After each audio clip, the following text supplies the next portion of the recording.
Soal pelanggaran HAM masa lalu, pemerintah jangan merasa paling tahu. Presiden Joko Widodo mengakui adanya 12 peristiwa pelanggaran hak asasi manusia HAM berat yang terjadi di masa lalu. Jokowi juga menyesalkan atas terjadinya peristiwa pelanggaran HAM berat tersebut.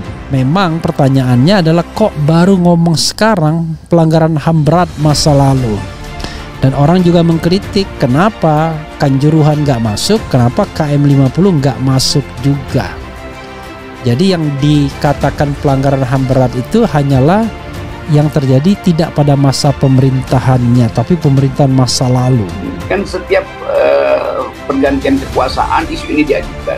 Dan kita lihat Pak Jokowi kok menunda isu ini kan mestinya tadi kita diskusikan mestinya di awal. Ketika dia masih punya grip, masih punya endorsement power terhadap hak asasi manusia. Kalau sekarang udah nggak bisa, itu agak susah paling nggak.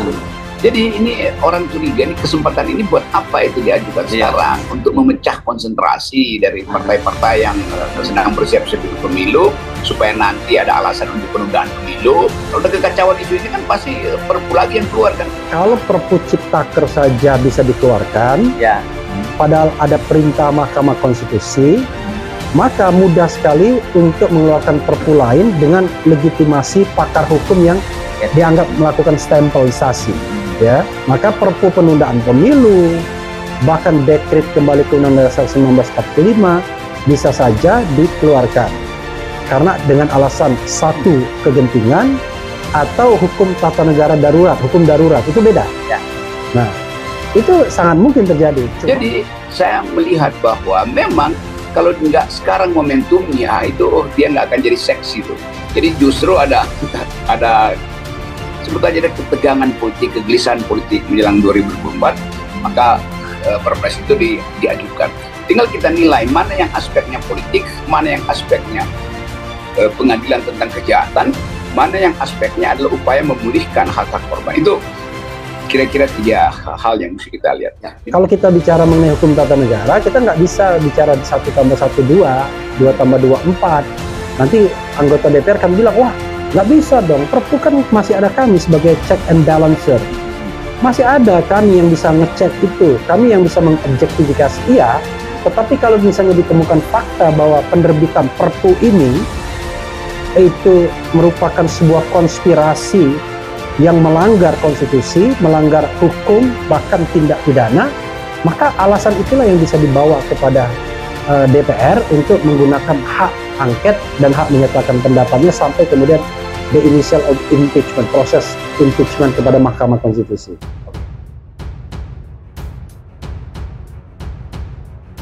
Pemerintah sebaiknya tidak sembarangan melontarkan permohonan maaf atas pelanggaran HAM berat masa lalu, lantaran hal tersebut sangat sensitif bagi sejumlah kalangan masyarakat.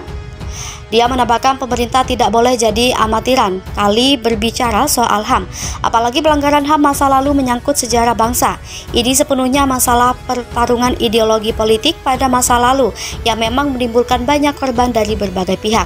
Kecuali, kata Jumhur, memang negara atau pemerintah saat ini secara ideologi politik merasa senapas dan sepaham dengan kelompok politik yang dianggap sebagai korban itu. Soal pelanggaran HAM masa lalu, pemerintah jangan merasa paling tahu.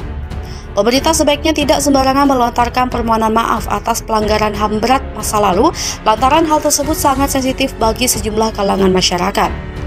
Dia menambahkan pemerintah tidak boleh jadi amatiran kali berbicara soal HAM, apalagi pelanggaran HAM masa lalu menyangkut sejarah bangsa.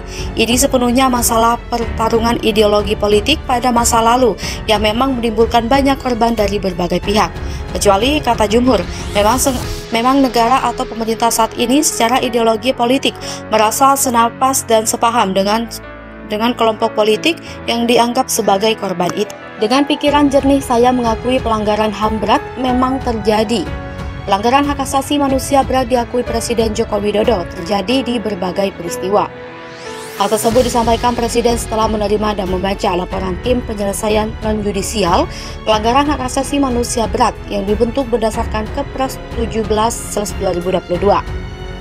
Dikatakan Presiden setidaknya ada 12 peristiwa pelanggaran HAM berat, yakni peristiwa 1965 sampai 1966, peristiwa penembakan misterius 1982 sampai 1985, peristiwa Palangsari, Lampung 1989, Rumah Gudong dan Posatis di Aceh 1989, penghilangan orang secara paksa tahun 1997 sampai 1998, peristiwa kerusuhan Mei 1998, peristiwa Trisakti dan Semanggi 1 dan 2 1998 sampai 1999.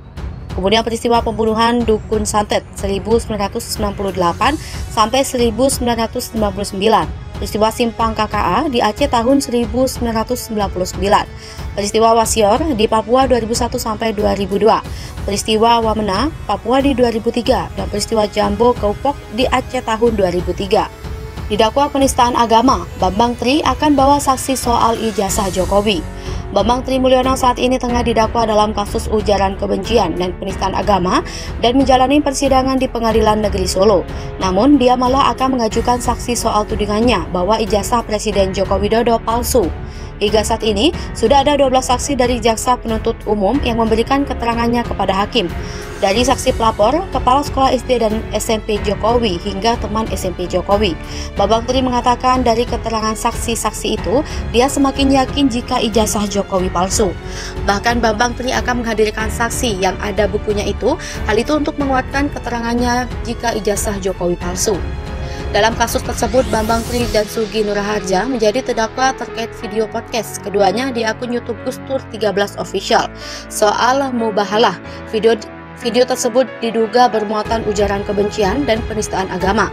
Untuk diketahui, Bambang Tri dan Gus Nur didakwa melanggar pasal 156A huruf A KUHP tentang penistaan agama, pasal 45A ayat 2 junto pasal 28 ayat 2 Undang-Undang Nomor 19 Tahun 2016 tentang perubahan atas Undang-Undang Nomor 11 Tahun 2008 tentang ITE.